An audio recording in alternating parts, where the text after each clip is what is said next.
ओ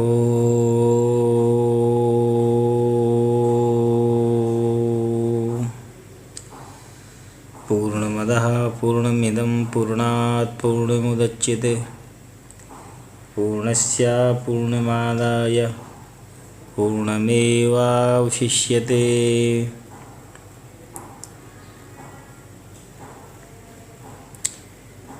महाभारत में शांति पर्व के अंतर्गत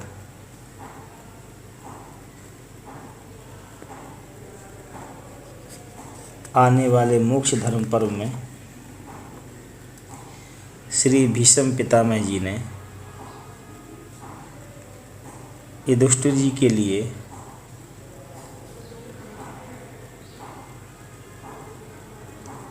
किस प्रकार गुरुजनों की सेवा करना चाहिए,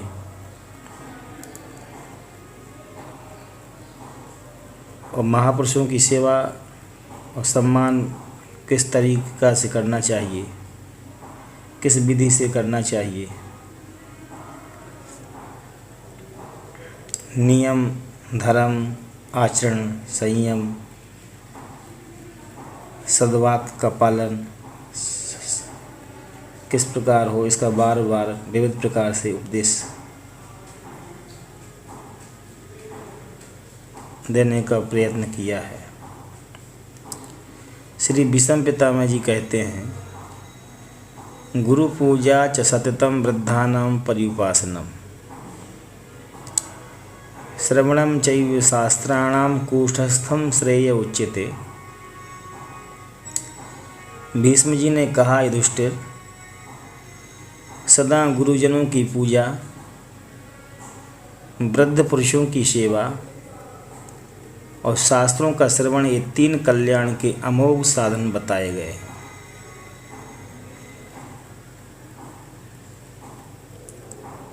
इस विषय में भी जानकर मनुष्य देवर्षि नारद और महर्षि गालव के संवाद रूप प्राचीन इतिहास का उदाहरण दिया करते हैं।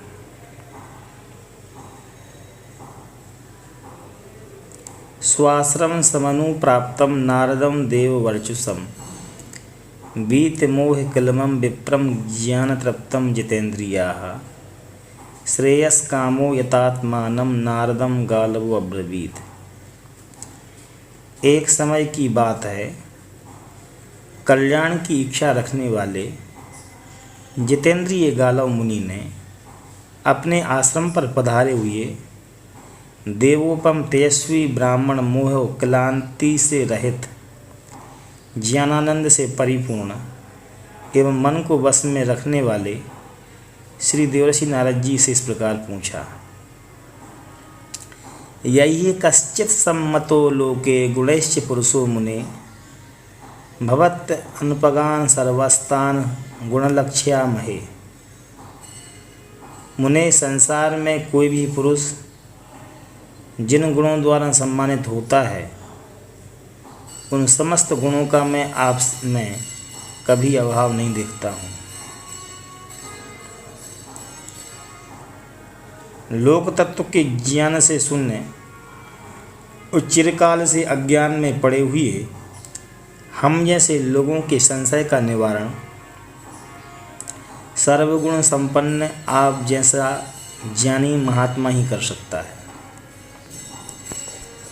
मुने, शास्त्रों में बहुत से कर्तव्य कर्म बताए गए हैं, उनमें से अमुक कर्म के इस प्रकार करने से ज्ञान मार्ग में प्रवृत्ति हो सकती है, इसका विशेष रूप से हमें निश्चय नहीं हो पाता है।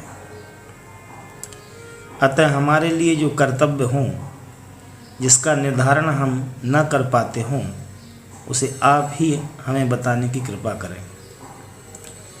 जैसा कि भगवान श्री कृष्ण जी ने गीता जी में उपदेशित किया है कि तत्विधि प्रणिपातेन परिप्रश्नेन सेवया,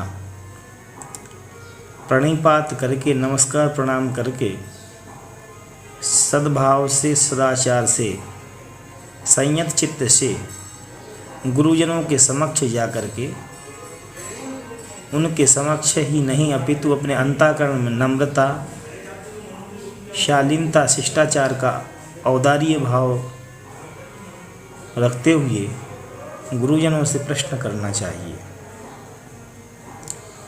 तभी संशय का उच्छेदन हो सकता है, तभी प्रश्नों का संकर समाधान हो सकता है। भगवान सभी आश्रम वाले पृथक पृथक आचार का दर्शन कराते हैं। इदं श्रेयम इदं श्रेया इति सर्वे प्रबोधिताः। भगवन् आश्रमाः सर्वे पृथगाचारदर्शिनः। इदं श्रेया इति सर्वे प्रबोधिताः। भगवान सभी आश्रम वाले पृथक पृथक आचरण का दर्शन कराते हैं तथा यह श्रेष्ठ है ऐसा उपदेश देते हुए वे अपने ही सिद्धांतों की श्रेष्ठता का प्रतिपादन करते हैं। सभी मनुष्यों की बुद्धि में यह बात जमा देते हैं। तास्तु विप्रस्थितान् दृष्ट्वा शास्त्रैः शास्त्राभिनन्दिनाः स्वशास्त्रैः परितुष्टाश्च श्रेयो नोपलभामहे। जिनके मन में यह बात बैठ गई है उन सबको उन शास्त्रों को उपदेश के अनुसार नाना प्रकार के आचार मार्ग से चलते और अपने अपने शास्त्रों का अभिनंदन करते देखकर जैसे हम अपनी मान्यता से संतुष्ट हैं, वैसे ही उन्हें भी संतुष्ट पाकर हमारे मन में संशय उत्पन्न हो गया है। हम यह ठीक निश्चय नहीं कर पा रहे हैं कि परम कल्याण की प्राप्ति का सर्वश्रेष्ठ उपाय क्या है। शास्त्रम यदि भवेदेकं श्रेयो व्यक्तं भवेत् तदा शास्त्रैश्च बहुभिर्भूया श्रेयो गुहां प्रवेशितम्। यदि शास्त्र एक होता तो श्रेय की प्राप्ति का उपाय भी एक ही होने के कारण वह स्पष्ट रूप से समझ में आ जाता, परंतु बहुत से शास्त्रों ने नाना प्रकार से वर्णन करते हुए श्रेय को गुहा की अवस्था में पहुंचा दिया, गुह्य विज्ञान की अवस्था में पहुंचा दिया है, उसे अत्यंत गूढ़ बना डाला है। एतस्मात् कारणश्रेया कलिलं प्रतिभाति में ब्रवीतु भगवांस्तन्मे उपसन्योऽस्मि मधेहि भो।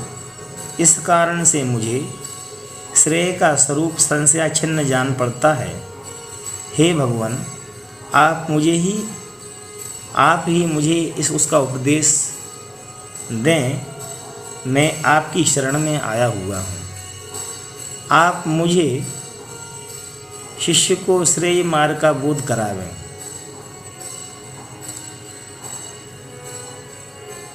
रूस में एक महानुभाव का जन्म हुआ था, तो बहुत ही उनकी ध्यान विधियाँ पूरे विश्व में प्रसिद्ध हुई। उन महापुरुष का नाम था जॉर्ज गुरुजीएफ। यदि उनके पास में कोई उपदेश लेने के लिए, शिक्षा दीक्षा लेने के लिए पहुंचता था तो वो कह देते थे कि जो आपने ज्ञान का अर्जन किया हो उसके लिए पहले आप भुला दें, कोरा कागज होकर के हमारे पास चले आए।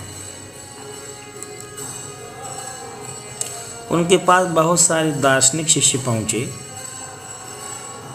और जो आसपास की का उदाहरण आता है, जब उनके पास में एक प्रसिद्ध गणितज्ञ पहुंचते हैं, उन्होंने कहा, गुरुदेव मैं आपसे तत्व ज्ञान की प्राप्ति करना चाहता हूं। तो श्री जॉर्ज गुरुजीएफ ने कहा कि सर्वप्रथम आपने जो अर्जित किया है उसे एक पेज पर एक कॉपी में लिख करके मुझे दे दो। तो आसपेस्की ने श्री जॉर्ज गुरुजीएफ के समक्ष उस कॉपी के लिए खाली ही छोड़ दिया, कोरा ही छोड़ दिया, उस पर कुछ भी नहीं लिखा। तब जॉर्ज गुरुजीएफ ने उनके लिए उपदेश दिया। कहने का तात्पर्य है कि महापुरुषगण चाहते हैं कि जब तक तुम्हारे अंदर की बकवास समाप्त नहीं होगी, जब तक अपना तर्क आप समाप्त नहीं करेंगे, तब तक वास्तव में वेदांते परमं गुह्यं पुराकल्पे प्रचोदितं ना प्रशांताय दातव्यम ना पुत्र शिष्याय वापना। कोई गुह्य विज्ञान का और गुप्ततम विज्ञान का कोई भी महापुरुष उपदेश नहीं करते। गूढ़ं तत्व न साधु दुरावई, आरति अति अधिकारी जहाँ पावई। पर वास्तव में यदि कोई उन्हें जिज्ञासु प्राप्त हो जाता है, आर्तभाव से उनके समक्ष जाकर प्रार्थना करता है, तो वह साधुजन अपने उस गुप्त विद्या के लिए, गुह्य विज्ञान के लिए प्रदान कर देते हैं। सिकंदर के जीवन की एक कहानी है। जब वह ग्रीक से चला था तो सिकंदर के मन में जाते जाते उनके गुरुदेव अरस्तु ने कहा था कि यदि आपको कोई तत्वज्ञानी महापुरुष मिले तो उन्हें प्रार्थना करके, आग्रह करके ग्रीक लेते आना। बहुत जगह खोजा, मालूम चला किसी के द्वारा कि एक अलमस्त महात्मा महापुरुष एक नदी की तलहटी में पड़े हुए हैं। तो सबसे पहले सिकंदर ने अपने दूतों को भेजा कि सिकंदर का आर्डर है कि उन्होंने आपके लिए बुलाया है, आप चलिए यहाँ से। उस महापुरुष ने कहा कि मैंने अपने को सुन लिया है, मैं अब किसी दूसरे की नहीं सुनता हूँ। मैंने अपने आर्डर को मान लिया है, मैंने अपनी अंतरात्मा के आर्डर को मैं स्वीकार करता हूँ। हम किसी दूसरे के आर्डर के लिए नहीं मानते आज्ञा के लिए।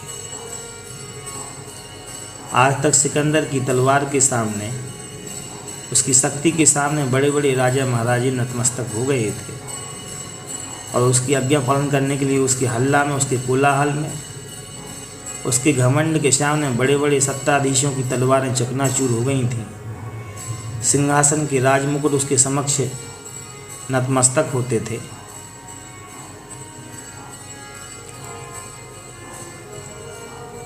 आज उस फकीर के सामने उनके दूतों का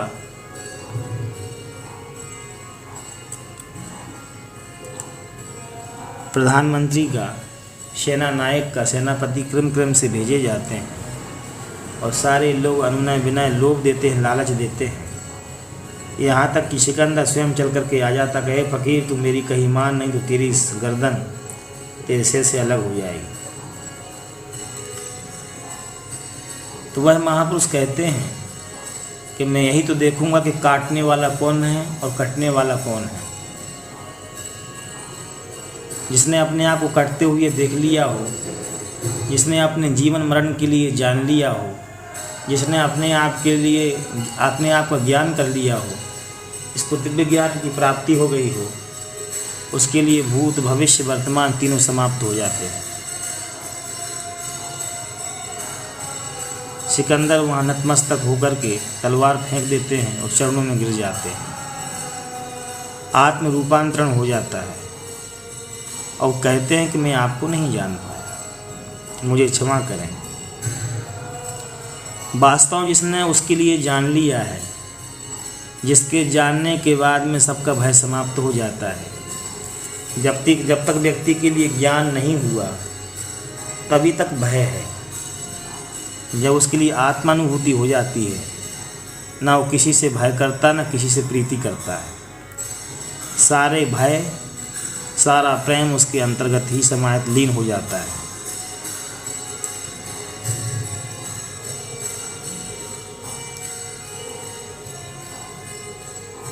उसी प्रकार से आश्रमस्ता चत्वारो यथा संकल्पिता पृथक तान सर्वानुपश्यत्वम समाश्रित्येति गालवा। नारद जी ने कहा तात आश्रम 4 हैं और शास्त्रों में उनकी पृथक पृथक व्यवस्था की गई है। गालव तुम ज्ञान का आश्रय लेकर उन सबको यथार्थ रूप से जानो। तेषां तथा ही त्वमाश्रमाणां ततस्तता नाना रूप गुणोद्देश्यां पश्य विप्र स्थितम पृथक। विप्रवर उन आश्रमों के जो नाना प्रकार से गुण संपन्न धर्म बताए गए हैं उनकी पृथक पृथक स्थिति है, इस बात को तुम देखो समझो। न यान्ति चैव ये सम्यग् गति प्रेतम असंशयम् अन्य अनुपश्यंस्तथा सम्यगाश्रमाणाम पराम गतिम। जो साधारण मनुष्य हैं वे उन आश्रमों के वास्तविक अभिप्राय को भली भांति संशय रहित नहीं जान पाते, क्योंकि उनमें मिश्र जो तत्वज्ञ हैं बिन आश्रमों के परम तत्व को ठीक ठीक समझते हैं। जो अच्छी तरह कल्याण करने वाला साधन होता है वह सर्वथा संशय रहित होता है। सुहृदों पर अनुग्रह करना, शत्रु भाव रखने वाले दुष्टों को दंड देना तथा धर्म अर्थ और काम का संग्रह करना, इसे मनीषी पुरुष श्रेय कहते हैं। उपनिषदों में श्रेय एवं प्रेय दो मार्गों का विस्तार पूर्वक उल्लेख किया गया है। श्रेयश्च प्रेयश्च मनुष्यमेतस्तौ कठोपनिषद। निवृत्ति कर्मणा पापास्यात् पुण्यशीलता सद्भिश्च समुदाचारः श्रेय एतद् संशयम्। पाप कर्म से दूर रहना, निरंतर पुण्य कर्मों में लगे रहना और सत्पुरुषों के साथ रहकर सदाचार का ठीक ठीक पालन करना, ये संशय रहित कल्याण का मार्ग है। मार्दवम सर्वभूतेषु व्यवहारेषु चार्जवम वाक्चैव मधुरा प्रोक्ता श्रेया एतद् संशयम्। संपूर्ण प्राणियों के प्रति कोमलता का बर्ताव करना, व्यवहार से सरल होना तथा मीठे वचन बोलना, यह भी कल्याण का संदेह रहित मार्ग है। मार्दवम सर्वभूतेषु व्यवहारेषु चार्जवम वाक्चैव मधुरा प्रोक्ता श्रेया एतद् संशयम्। कोमलता का बर्ताव करना, संपूर्ण प्राणियों के प्रति कोमलता का बर्ताव करना, ये वाक्य सूक्ति के रूप में प्रयुक्त किया गया है और सूक्ति के रूप में ही इसका प्रतिपालन करना चाहिए। लेकिन ये बहुत ही पथ है। मार्दवम सर्वभूतेषु व्यवहारेषु चार्जवम। व्यवहारिकता में आर्जवता होना चाहिए, कोमलता का व्यवहार होना चाहिए। लेकिन आपने सभी लोगों ने अनुभव किया होगा, कुत्ता मार्ग में खड़ा हुआ है, कुत्ते ना आपका सामान की चोरी कर रहा है, ना खाद्य पदार्थ को खा रहा है, ना भोजन लेकर भाग रहा है, फिर भी हम कुत्तों से लेकर के बंदरों के लिए उनको चिढ़ाते हैं, उनको परेशान करते हैं। हम उनके साथ में खिलवाड़ करते हैं, उनके साथ क्रूरता का व्यवहार करते हैं, पशु पक्षियों के साथ, जो हमारी हानि भी नहीं पहुंचाते हैं, जो हमारे लिए जानी दुश्मन भी नहीं है, जिनसे हमें कोई भय भी नहीं है, उनके प्रति भी हम दंड का प्रहार करना, दंडों से प्रहार करना नहीं छोड़ते हैं। मार्दवम सर्वभूतेषु व्यवहारेषु चार्जवम वाक्चैव मधुरा प्रोक्ता श्रेया एतद् संशयम्। संपूर्ण प्राणियों के प्रति कोमलता का बर्ताव करना, व्यवहार में सरल होना तथा मीठे वचन बोलना, यह भी कल्याण का संदेह रहित मार्ग है। मार्दवम सर्वभूतेषु व्यवहारेषु चार्जवम वाक्चैव मधुरा प्रोक्ता श्रेया एतद् संशयम्। निवृत्ति कर्मणा पापात् सततं पुण्यशीलता सद्भिश्च समुदाचारः श्रेया एतद् संशयम्। देवतेभ्यः पितृभ्यश्च संविभागो अतिथिष्वपि असंत्यागाश्च भृत्यानां श्रेया एतद् संशयम्। देवताओं, पितरों और अतिथियों को उनका भाग देना तथा भरण पोषण करने योग्य व्यक्तियों का त्याग न करना, वह कल्याण का निश्चित साधन है। सत्यस्य वचनं श्रेयाः सत्यज्ञानं तु दुष्करं यद्भूतहितमत्यन्ता नेतर सत्य ब्रवीम्यहम्। सत्य बोलना भी श्रेयस्कर है, परंतु सत्य को यथार्थ रूप से जानना कठिन है। मैं तो उसी को सत्य कहता हूँ जिससे प्राणियों का अत्यंत हित होता हो। अहंकारस्य त्यागा प्रमादश्च निग्रहः संतोषैकचर्या च कूटस्थं श्रेय उच्यते। अहंकार का त्याग, प्रमाद को रोकना, संतोष और एकांतवास यह सुनिश्चित श्रेय कहलाता है। धर्मेण वेदाध्ययनम वेदांतानां तथैव च ज्ञानार्थनं च जिज्ञासा श्रेय एतद् संशयम्। धर्माचरण पूर्वक वेद और वेदांगों का स्वाध्याय करना तथा इनके सिद्धांतों को जानने की इच्छा को जगाए रखना निस्संदेह कल्याण का साधन है। धर्मेण वेदाध्ययनम वेदांतानां तथैव च ज्ञानार्थनं च जिज्ञासा श्रेय एतद् संशयम्।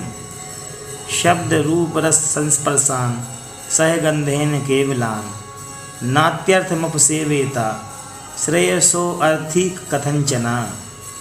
जिसे कल्याण प्राप्ति की इच्छा हो उस मनुष्य को किसी तरह भी शब्द स्पर्श रूप रस और गंध इन विषयों का अधिक सेवन नहीं करना चाहिए। शब्द रूप रस संस्पर्शान सहगंधेन केवलान नात्यर्थमुपसेवेता श्रेयसो अर्थी कथंचना। नक्तं चर्या दिवा स्वप्नामालस्यं पैशुनं मदम् अतियोगमयोगम च श्रेयसो अर्थी परित्यजेत। कल्याण चाहने वाला पुरुष रात में घूमना, दिन में सोना, आलस चुगली, मादक वस्तुओं का सेवन, आहार विहार का अधिक मात्रा में सेवन, उसका सर्वथा त्याग, ये सब बातें त्याग दें। आत्मोत्कर्षम न मार्गेता परेशान परिनिंदया स्वगुणे रैव मार्गेता विप्रकर्षम पृथक जनात्। दूसरों की निंदा करके अपनी श्रेष्ठता सिद्ध करने का प्रयत्न न करें। साधारण मनुष्यों की अपेक्षा जो अपनी उत्कृष्टता है उसे अपने गुणों द्वारा ही सिद्ध करें, बातों से नहीं।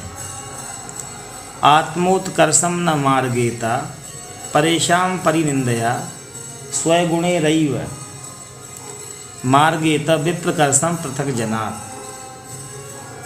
निर्गुणस्त्वेव भूयिष्ठ मात्म संभाविता नराः दोषेरन्यान गुणवतः क्षिप्रस्थ आत्मगुणक्षयात्। गुणहीन मनुष्य ही अधिक अपनी प्रशंसा किया करते हैं। वे अपन में गुणों की कमी देखकर दूसरे गुणवान पुरुषों के गुणों में दोष बताकर उन पर आक्षेप किया करते हैं।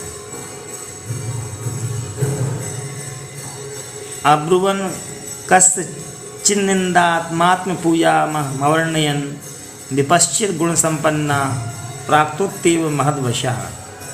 परंतु जो दूसरे किसी की निंदा कर तथा अपनी प्रशंसा नहीं करता, ऐसा उत्तम गुण संपन्न विद्वान पुरुष ही महान यश का भागी होता है।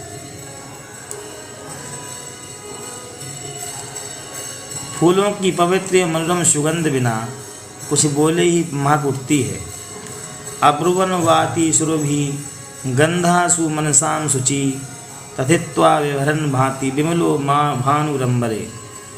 फूलों की पवित्र एवं मनोरम सुगंध बिना कुछ बोले ही महक उठती है। निर्मल सूर्य अपनी प्रशंसा किए बिना ही आकाश में प्रकाशित होने लगते हैं। एवमादीनि चान्यानि परित्यक्तानि मेधया ज्वलंती यशसा लोके यानि न व्याहरन्ति च। इस प्रकार संसार में और भी बहुत सी बुद्धि से रहित वस्तुएं हैं जो अपनी प्रशंसा नहीं करती हैं किंतु यश से जगमगाती रहती हैं। ना लोके दीप्यते मूर्खा, ना लोके दीप्यते मूर्खा केवलात्म प्रशंसया अपि चापि हिता स्वभ्रे कृत विद्या प्रकाशते। मूर्ख मनुष्य केवल अपनी प्रशंसा करने से ही जगत में ख्याति नहीं पा सकता। विद्वान पुरुष गुफा में छिपा रहे तो भी उसकी सर्वत्र प्रसिद्धि हो जाती है। असदुच्चैरपि प्रोक्ता शब्दः समुपसाम्यति।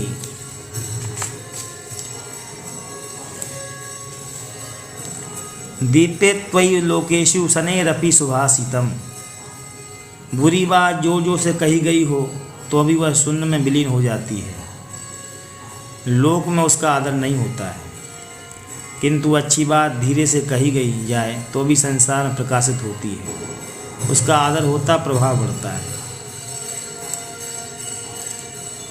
इस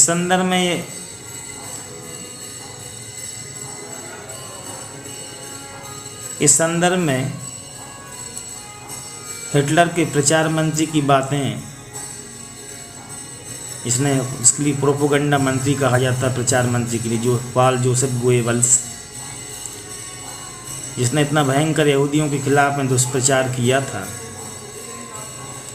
उस दुष्प्रचार के कारण से, उसके हल्ला के कारण से लोग क्रोधित हो गए, अज्ञानता में लीन हो गए। हिटलर और जोसेफ गोएबल्स मिलकर के एक प्रचारक और एक शासक, उसने इतना घृणा का प्रचार किया कि लोग एक दूसरे जान के दुश्मन हो गए यहूदियों के। और बतलाने में सफल रहा कि यह यहूदी लोग बाहर से आए हुए हैं, ये हमारी संपत्ति पर इन्होंने कब्जा कर लिया है। इसी से आक्रोशित होकर के लोगों ने 60 लाख यहूदियों की हत्या कर दी। इतना बड़ा नरसंहार विश्व इतिहास में रेयरिस्ट एवं दुर्लभतम संहार था कि मानवता कह उठी थी। मानवता त्राहिमाम कह उठी थी। केवल प्रचार का ही प्रभाव था। और गौतम बुद्ध जी के उपदेश, भगवान श्री कृष्ण जी का उपदेश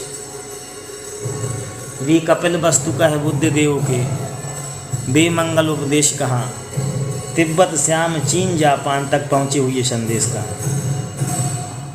2500 वर्ष व्यतीत हो चुके हैं भगवान श्री गौतम बुद्ध की वाणी को, लेकिन पूरे विश्व में आज भी वह वाणी गुंजायमान है। लोग उस वाणी का अनुसरण करते हैं। जब भी मानवता त्राहिमाम कह उठेगी, जब दुनिया में न्यूक्लियर परमाणु बमों का उद्घोष होगा, युद्ध होगा, तो श्री गौतम बुद्ध महावीर रामकृष्ण की वाणी ही तो हमारे लिए याद आएगी। उसी से ही बचाव हो सकता है।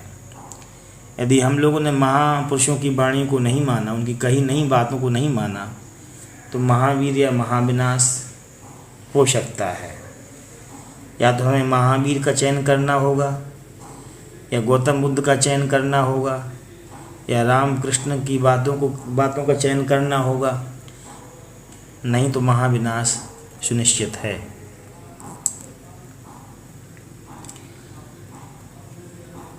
घमंडी मूर्खों की कही हुई आसार बातें उनके दूषित अंतःकरण का ही प्रदर्शन कराती हैं। ठीक उसी तरह जैसे सूर्यकांत मणि के योग से अपनी दाहक अग्नि रूप को ही प्रकट करता है। एतस्मात् कारणात् प्रज्ञां मृगयन्ते पृथक विधाम, प्रज्ञा लाभो ही भूतानां उत्तमा प्रतिभाति में।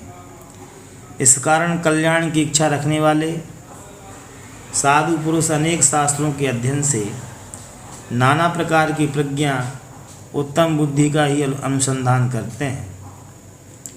मुझे तो सभी प्राणियों के लिए प्रज्ञा का लाभ ही उत्तम जान पड़ता है। प्रज्ञा लाभो ही भूतानां उत्तमा प्रतिभाति में, नापृष्टः कश्चित् ब्रूया नाप्यान्येन प्रक्षिता, ज्ञानवानापि मेधावी जड़वत् समुपाविशेत। बुद्धिमान पुरुष ज्ञानवान होने पर भी बिना पूछे किसी को कोई उपदेश ना करें। अन्यायपूर्वक पूछने पर भी किसी के प्रश्न का उत्तर ना दें, जड़ की भांति चुपचाप बैठा रहे। ना पृष्टः कश्चित् ब्रूया नाप्यान्येन प्रक्षिताः ज्ञानवानपि मेधावी जड़वत् समुपाविशेत्। ततो वासं परीक्षेता धर्मनित्येषु साधुषु मनुष्येषु पदान्येषु स्वधर्मनिरतेषु च। मनुष्य को सदा धर्म में लगे रहने वाले साधु महात्माओं तथा स्वधर्म परायण उदार पुरुषों के समीप निवास करने की इच्छा रखनी चाहिए। चतुर्णाम यत्र वर्णानाम धर्म व्यतिकरो भवेत् ना तत्र वासम कुर्वीतो श्रेयोर्थी वही कथंचना। जहाँ चारों वर्णों के धर्म का उल्लंघन होता हो वहाँ कल्याण की इच्छा वाले पुरुष को किसी तरह भी नहीं रहना चाहिए। निरारंभे अप्यमीह यथोलब्धोपजीवनाः पुण्यम पुण्येषु विमलम पापम पापेषु चाप्नुयात्। किसी कर्म का आरंभ न करने वाला और जो कुछ मिल जाए उसी से जीवन निर्वाह करने वाला पुरुष भी यदि पुण्य आत्माओं के समाज में रहे तो उसे निर्मल पुण्य की प्राप्ति होती है, और पापियों के संसर्ग में रहे तो वह भी पाप का भागी होता है। निरारंभो अप्यमीह यथा लब्धोपजीविनाः पुण्यम पुण्येषु विमलम पापम पापेषु चाप्नुयात्।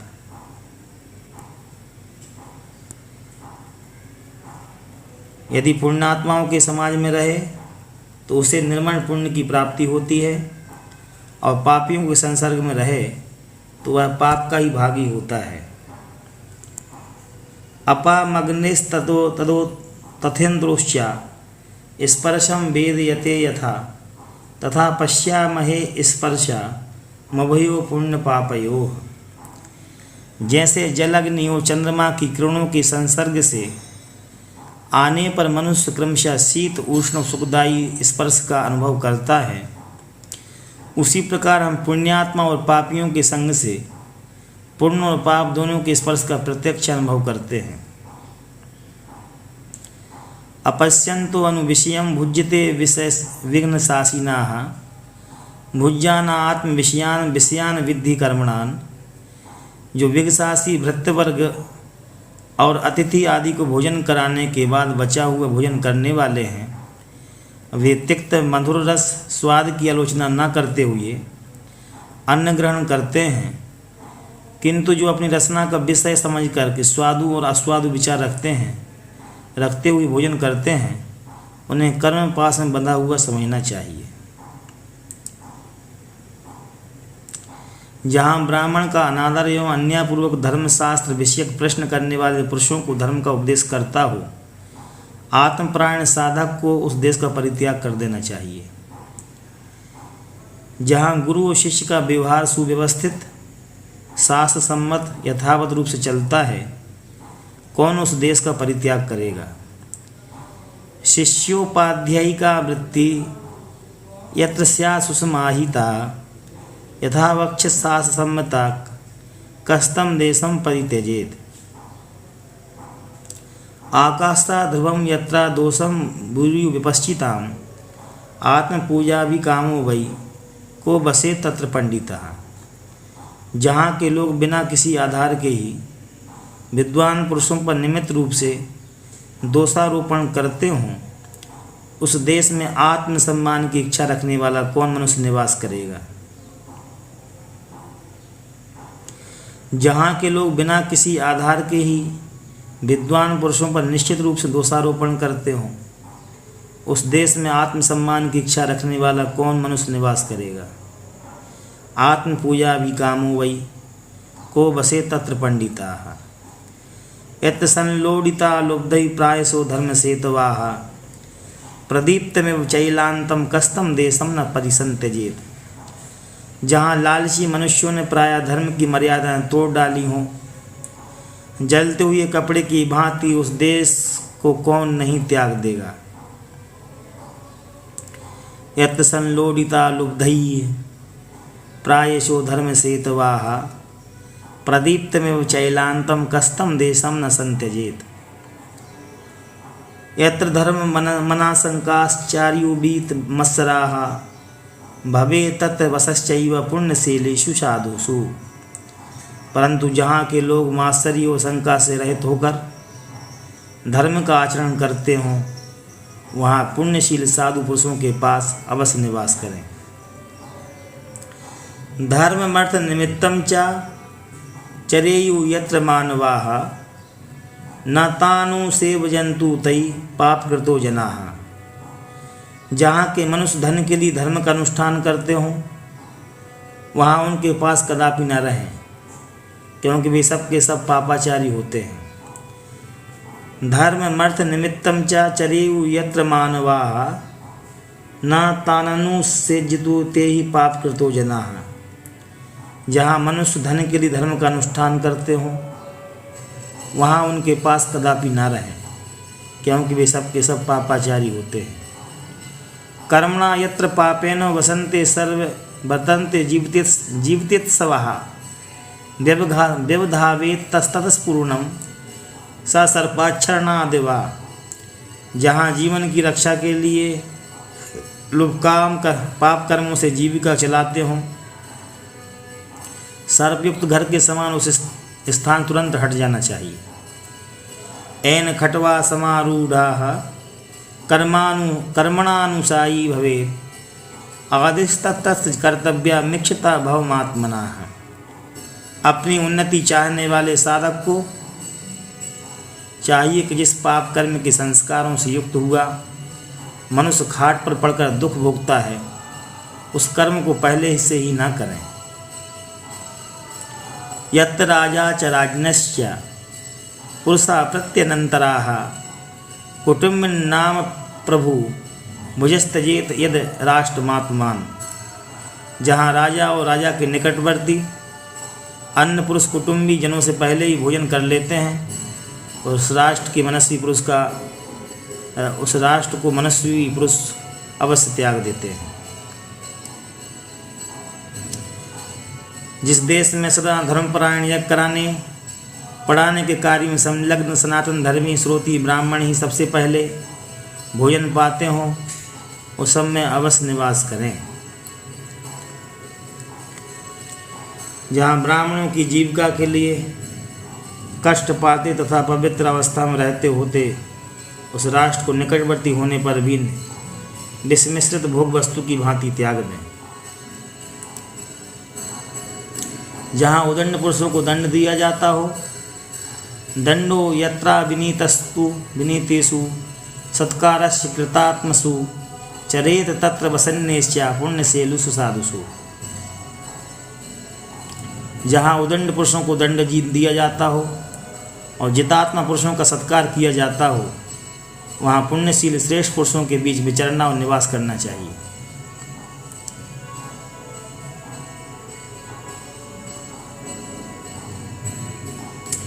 यत्र राजा धर्मनित्यो राज्यं धर्मेण पालयेत् अपास्य कामान कामेशो बसे तत्रा विचारयन्। जहाँ का राजा सदा धर्मपरायण रहकर धर्मानुसार ही राज्य का पालन करता हो, संपूर्ण कामनाओं का स्वामी होकर भी विषय भोग से विमुख रहता हो, वहाँ बिना कुछ सोचे विचारे निवास करना चाहिए। यथा शीला ही राजाना सर्वान् विषयवासिनाः श्रेयसायोजित्यासु श्रेयसी प्रत्युपस्थिते। क्योंकि राजा के शील स्वभाव जैसे होते हैं, वैसे ही प्रजा के भी हो जाते हैं। वह अपने कल्याण का अवसर उपस्थित होने पर समस्त प्रजा को भी शीघ्र ही कल्याण का भागी बना देता है।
युधिष्ठिर जी ने पूछा है, कथम भवति पापात्मा कथम धर्मम करोति वा केन निर्वेदमादत्ते मोक्षम वा केन गच्छति।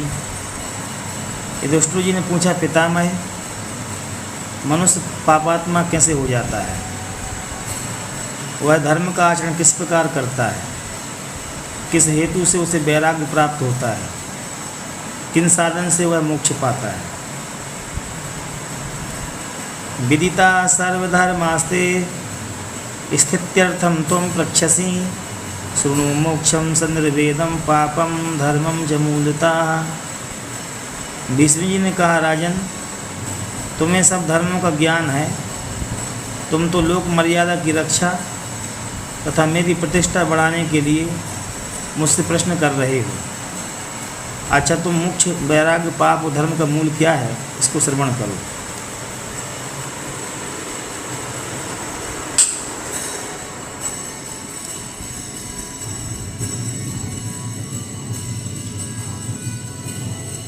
ततस्तदर्थं यतते कर्मं चारभते महत् इष्टानां रूपगन्धानाम् अभ्यासं चिकीर्षति। जिनके प्रति राग होता है उसे पाने के लिए वह प्रयत्न करता है, बड़े बड़े कार्यों का आरंभ करता है। वह अपने इच्छित रूप और गंध आदि का बारंबार सेवन करना चाहता है।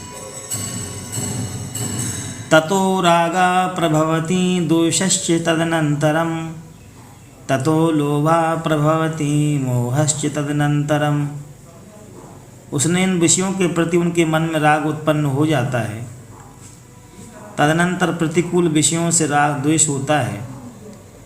फिर अनुकूल विषय के लिए लोभ होता है और लोभ के बाद उसके मन पर मोह अधिकार जमा लेता है। लोभ मोहा विभूतस्य राग द्वेषान्वितस्य च ना धर्मे चायते बुद्धिर्वैजा धर्म करोति च। लोभ और मोह के घिरे हुए, लोभ और मोह से घिरे हुए तथा राग द्वेष के वशीभूत मनुष्य को बुद्धि धर्म में नहीं लगती है। वह किसी न किसी बहाने दिखाऊ धर्म का आचरण करता है। व्याजेन चरते धर्मम अर्थम व्याजेन रोचते व्याजेन सिद्ध्यमानेषु धनेषु कुरु नंदना तत्रैव कुरुते बुद्धिम तथा पापम चिकीर्षति। वह तो कोई बहाना लेकर ही धर्म करता है, कपट से ही धन कमाने की रुचि रखता है। यदि कपट से धन प्राप्त करने में सफलता मिल गई तो वह उसी से अपनी सारी बुद्धि लगा देता है। भरत नंदन फिर तो विद्वानों और सुहृदों के मना करने पर भी वह केवल पाप ही करना चाहता है। उसका राग और मोह जिन 3 प्रकार का अधर्म बढ़ता है, वह मन से पाप ही पाप सोचता है, पापी से पापी ही बात बोलता है। अधर्मास्त्रिविधस्तस्य वर्धते रागमोहजाः पापं चिन्त्यते चैव प्राव्रजेति करोति च। वह मन से पाप ही की बात सोचता है, वाणी से पाप ही बोलता है और क्रिया द्वारा पाप ही करता है। पापम चिन्त्यते चैव प्राव्रजेति करोति च। तस्या धर्म प्रवृत्तस्य दोषान् पश्यन्ति साधवाः एकशीलाश्च मित्रत्वं भजन्ते पापकर्मिणाः सा नेह सुखमवाप्नोति कुत्रैव परत्र वै। श्रेष्ठ पुरुष तो अधर्म में प्रवृत्त हुए मनुष्य के दोष जानते हैं, परंतु उस पापी के समान स्वभाव वाले पापाचारी मनुष्य उसके साथ मित्रता स्थापित करते हैं। ऐसा पुरुष इन लोक में ही सुख नहीं पाता है, फिर परलोक में कैसे पा सकता है। तस्या धर्म प्रवृत्तस्य दोषान् पश्यन्ति साधवाः एकशीलाश्च मित्रत्वं भजन्ते पापकर्मिणाः सा नेह सुखमवाप्नोति कुत्र एव परत्र वै। एवं भवति पापात्मा धर्मात्मानं तु मे शृणु यथा कुशल धर्मा सा कुशलं प्रतिपद्यते कुशले नैव धर्मेण गतिमिष्ठां प्रपद्यते। इस प्रकार मनुष्य पापात्मा हो जाता है। अब धर्मात्मा के विषय में मुझसे सुनो। और जिस प्रकार परहित साधक कल्याणकारी धर्म का आचरण करता है, उसी प्रकार कल्याण का भागी होता है। वह क्षेम कारक धर्म के प्रभाव से ही अभीष्ट गति को प्राप्त होता है। जो पुरुष अपनी बुद्धि से राग आदि दोषों से पहले ही देख लेता है, वह सुख दुख को समझने में कुशल होता है। पर वह श्रेष्ठ पुरुषों का सेवन करता है। सत्पुरुषों की सेवा या सत्संग सत्कर्मों के अभ्यास से उन पुरुषों की बुद्धि बढ़ती है। प्रजना धर्मे चरमते धर्मं चैवोपजीवति सोऽथ धर्माद्वाप्तेषु धनेषु कुरुते मनाः। यह बढ़ी हुई बुद्धि धर्म में ही सुख मानती है और उसी का सहारा लेती है। वह पुरुष धर्म से प्राप्त होने वाले धन में मन लगाता है। तस्यैव सिंचते मूलं गुणान् पश्यति तत्र वै धर्मात्मा भवति होवं मित्रं च लभते शुभम। वह जहाँ गुण देखता है उसी के मूल को सींचता है। ऐसा करने से वह पुरुष धर्मात्मा होता है, शुभ कारक मित्र प्राप्त करता है। सा मित्रधन लाभात् तु प्रेत्ये च नंदति शब्दे स्पर्शे रसे रूपे तथा गंधे च भारत प्रभुत्वं लभते जंतु धर्मस्य तत्फलं विदु सा तु धर्मफलं लब्ध्वा न हृष्यति दुष्टिराः। उत्तम मित्र धन के अभाव से वह लोक परलोक में ही आनंदित होता है। ऐसा पुरुष शब्द स्पर्श रूप रस तथा गंध इन पांचों विषयों पर प्रभुत्व प्राप्त कर लेता है। इसे धर्म का फल माना जाता है। ये दुष्टुर यह धर्म का फल पाकर हर्ष से फूला नहीं पाता है, फूला नहीं समाता है।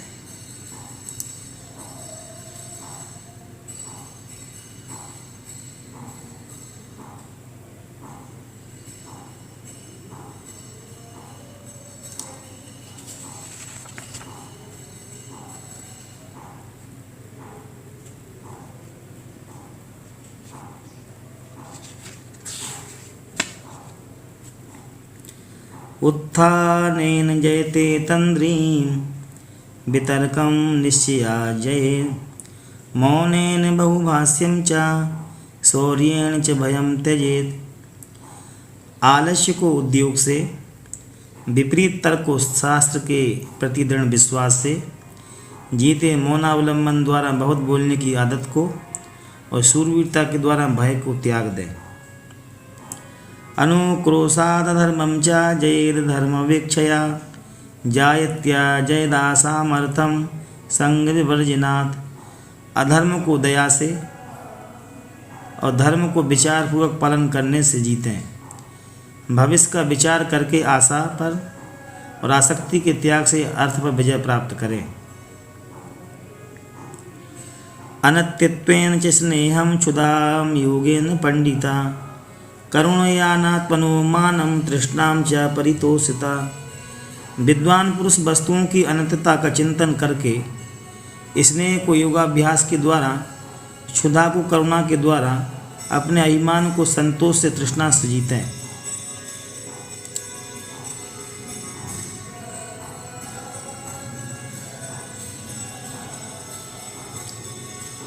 ध्याप्तमध्यनं दानं सत्यं ह्रीरार्जवं क्षमा शौचमाहारता शुद्धि इन्द्रियाणां च संयमा।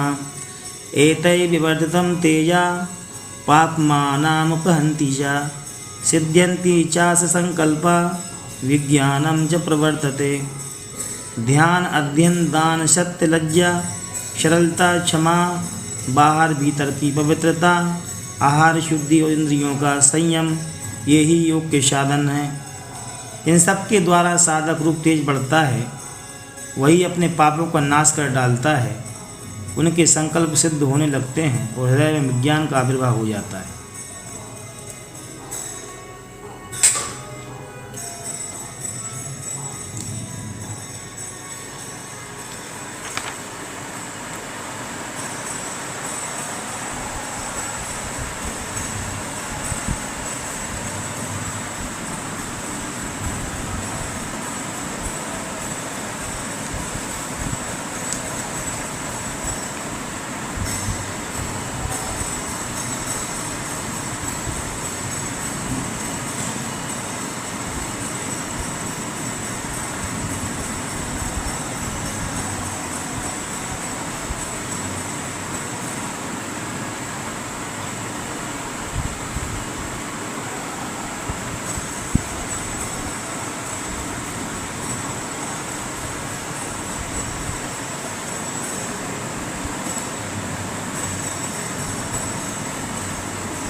भीष्म पितामह जी कहते हैं कि हे दुष्टुर जी, इस विषय में देवर्षि नारद जी तथा ब्रह्मर्षि असित देवल के संवाद रूप प्राचीन इतिहास का विद्वान पुरुष उदाहरण दिया करते हैं। एक समय की बात है कि बुद्धिमानों में श्रेष्ठ बूढ़े असित देवल को आसन पर बैठा हुआ जान नारद जी ने उनसे संपूर्ण प्राणियों की उत्पत्ति और प्रलय के विषय में प्रश्न किया।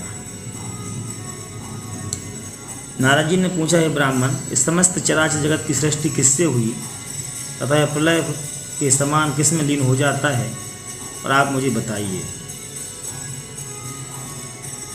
एभ्यः सृजति भूतानि काले भाव प्रचोदिताः महासूतानि पंचेति तान्याहु भूतचिंतकाः।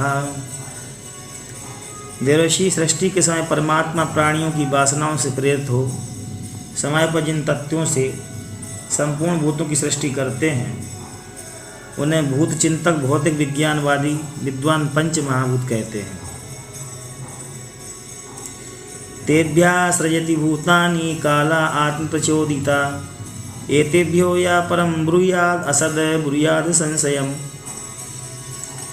परमात्मा की प्रेरणा से काल इन 5 तत्वों द्वारा समस्त प्राणियों की सृष्टि करता है। जो इनसे भिन्न किसी अन्य तत्व को प्राणियों के शरीर का उत्पादन कारण बताता उन्हें संदेह झूठी बात कहता है। 5 भूत छठा काल, इन 6 तत्वों को तुम प्रवाह रूप से शाश्वत अविचल ध्रुव समझो। ये तेजोमय महतत्व की स्वाभाविक कलाएं हैं। जल, आकाश, पृथ्वी, वायु और अग्नि, इन भूतों से भिन्न कोई तत्व कभी नहीं था और इसमें संशय नहीं है। पंचेयुतानि कालश्च भावा भावौ च केवलौ अष्टौ भूतानि भूतानां शाश्वतानि भवत्यतौ। 5 महाभूत, काल तथा विशुद्ध भाव, नित्य आत्म तत्व, परिवर्तनशील महत्त्व, ये 8 तत्व नित्य हैं। यही चराचर प्राणियों की उत्पत्ति और प्रलय के अधिष्ठान है।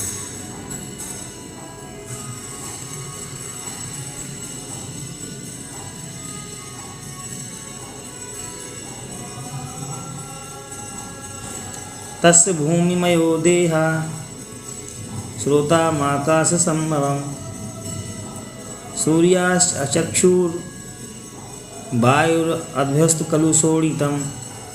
प्राणियों का शरीर पृथ्वी का विकार है, श्रोतेंद्रिय आकाश से उत्पन्न हुई है, नेतेंद्रिय सूर्य से, प्राण वायु से और रक्त जल से उत्पन्न हुए हैं। चक्षुषी नासिका कर्णौ त्वक् जिह्वेति च पंचमी इंद्रियाणि इंद्रियार्थानां यानानि कवयो विदु।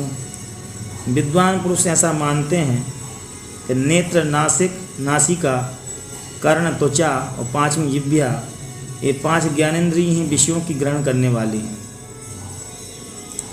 चक्षुषी नासिका कर्णौ त्वक् जिह्वेति च पंचमी इंद्रियाणि इंद्रियार्थानां ज्ञानानि कवयो विदु। विद्वान पुरुष ऐसा मानते हैं कि नेत्र, नासिका, कर्ण और त्वचा, 5वीं जिह्वा, ये 5 ज्ञानेंद्रियां ही विषयों की ग्रहण करने वाली हैं। दर्शनम, श्रवणम, घ्राणम, स्पर्शनम, रसनम तथा उपपत्त्या गुणान विद्धि पंचसु पंचधा। बाह्य पदार्थों को देखना, सुनना, सूंघना, छूना तथा रस लेना, ये क्रमशः नेत्र आदि 5 इंद्रियों के कार्य हैं। उन्हें युक्ति से तुम इन इंद्रियों के गुण ही समझो। 5 इंद्रियां 5 विषयों में 5 प्रकार से दर्शन आदि विष्क्रियाओं के रूप में विद्यमान हैं। रूपम, गंधो, रसः, स्पर्शम शब्दैश्च वात तद्गुणा इंद्रिय रूप पल्लभ्यन्ते पंचदा पंचभिः। नेत्र आदि 5 इंद्रियों द्वारा रूप, गंध, रस, स्पर्श और शब्द, ये 5 गुण दर्शन आदि 5 विकारों से उपलब्ध किए जाते हैं। रूपम, गंधम, रसम, स्पर्शम, शब्दम चैवा तद्गुणान इंद्रियाणि न बुध्यन्ते क्षेत्रस्तु बुध्यते। रूप, गंध, रस, स्पर्श और शब्द इंद्रियों के इन 5 गुणों को स्वयं इंद्रियां नहीं जानती। उन इंद्रियों द्वारा क्षेत्रज्ञ जीवात्मा ही उनका अनुभव करता है। चित्तमिंद्रिये संघातात् परम तस्मात् परम मनः मनसस्तु परा बुद्धि क्षेत्रज्ञो बुद्धिस्तथा परा।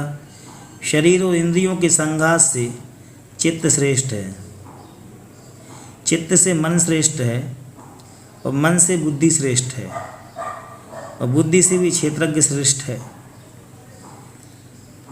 पूर्वं चेत्यते जंतुरिंद्रिय विषयान् पृथक् विचार्यं मनसा पश्चादथ बुद्धिया व्यवसिष्यति। इंद्रियरूपलब्धार्थान् बुद्धिमासस्तु व्यवसिष्यति। जीव पहले तो इंद्रियों के द्वारा उनसे अलग अलग विषयों को प्रकाशित करता है, फिर मन से विचार करके बुद्धि द्वारा उसका निश्चय करता है। बुद्धियुक्त जीव ही इंद्रियों द्वारा उपलब्ध विषयों का निश्चित रूप से अनुभव करता है। चित्रमिंद्रिये संघात मनो बुद्धिस्तथाष्टमी अष्टौ ज्ञानेन्द्रियाण्याहु तन्याध्यात्म चिंतकाः। अध्यात्म तत्वों का चिंतन करने वाले पुरुष 5 इंद्रिय तथा चित्त मन 8वां बुद्धि, इन 8 की ज्ञानेन्द्रिय कहते हैं। पाणिपादं च पायुश्च मेहनं पंचमं मुखम् इति संशब्दमानानि शृणु कर्मेन्द्रियाण्यपि। हाथ, पैर, वायु और उपस्थ तथा 5वां मुख, ये सब के सब कर्मेंद्रिय कहे जाते हैं। तुम इनको भी विवरण सुनो। जल्पनाभ्य व्यवहारार्थम मुखमिंद्रिय मुच्यते गमनेन्द्रिय तथा पादौ कर्मणा करणये करौ। मुख इंद्रियों को भूख बोलने भोजन करने के लिए बताया जाता है। पैर चलने की और हाथ काम करने की इंद्रियां हैं। पायुपस्थम विसर्गार्थी इंद्रिय तुल्य कर्मणि विसर्गे च पुरीसस्यो विसर्गे चापि कामिके। पायु और उपस्थ ये 2 इंद्रियां क्रमशः मल और मूत्र का त्याग करने के लिए हैं। इन दोनों के त्याग रूप कर्म समान ही हैं। इनमें से पायु इंद्रिय मल का त्याग करती है, उपस्थ मैथुन के साथ वीर्य का भी त्याग करता है। बलम षष्ठम षडेतानि वाचा सम्यगथा मम ज्ञान इंद्रिय चेष्टि गुणा सर्वेषां शब्दिता मया। इनके सिवा 6ठी कर्मेंद्रिय बल अर्थात प्राण समूह है। इसका मैंने अपनी वाणी द्वारा समस्त इंद्रियों उनके ज्ञान और कर्म सुना देते हैं। इंद्रियाणां सुकर्मेभ्यः स्वादु परमो यदा भवतीन्द्रिये संस्त्यागा स्वपिति वै नरा। जब अपने अपने कर्मों से थक कर इंद्रियां शांत हो जाती हैं, तब इंद्रियों का त्याग करके जीवात्मा सो जाता है। इंद्रियाणां विपरमे मनो अभ्युपरमं यदि सेवेत विषयानेव तम विद्या स्वप्न दर्शनम। इंद्रियों के उपरत हो जाने पर यदि मन निवृत्त न होकर भी विषयों का सेवन करता है तो भी उस स्वप्न दर्शन की अवस्था समझना चाहिए। जो सात्विक, राजस और तामस भाव प्रसिद्ध हैं, वे ही जब भोग प्रदान करने वाली कर्मों से संयुक्त होते हैं तब उन सात्विक आदि भावों की मनुष्य प्रशंसा करते हैं। आनंदा कर्मणाम सिद्धिं प्रतिपत्ति परा स्मृति सात्विकस्य निमित्तानि भवान संसृते स्मृति। आनंद, सुख और कर्मों की सिद्धि, जानने की सामर्थ्य, उत्तम गति 4 सात्विक भाव हैं। सात्विक पुरुष की स्मृति इन चार का निमित्तों की आश्रय लेती है, अर्थात सात्विक पुरुष जागृत काल की भांति स्वप्न में भी आनंद आदि भावों का स्मरण करता है।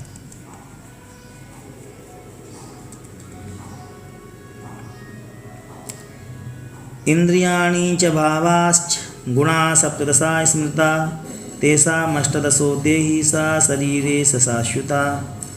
अथवा शरीरास्ते गुणा सर्वे शरीरिणां संसृतास्तयोगी शरीर सा शरीरा न सन्ति ते।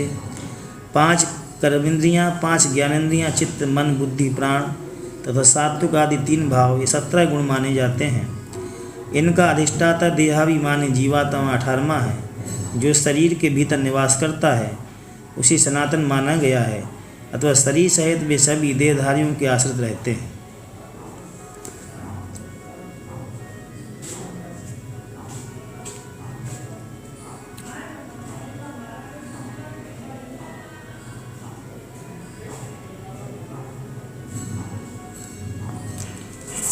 आज इतना ही। ओम।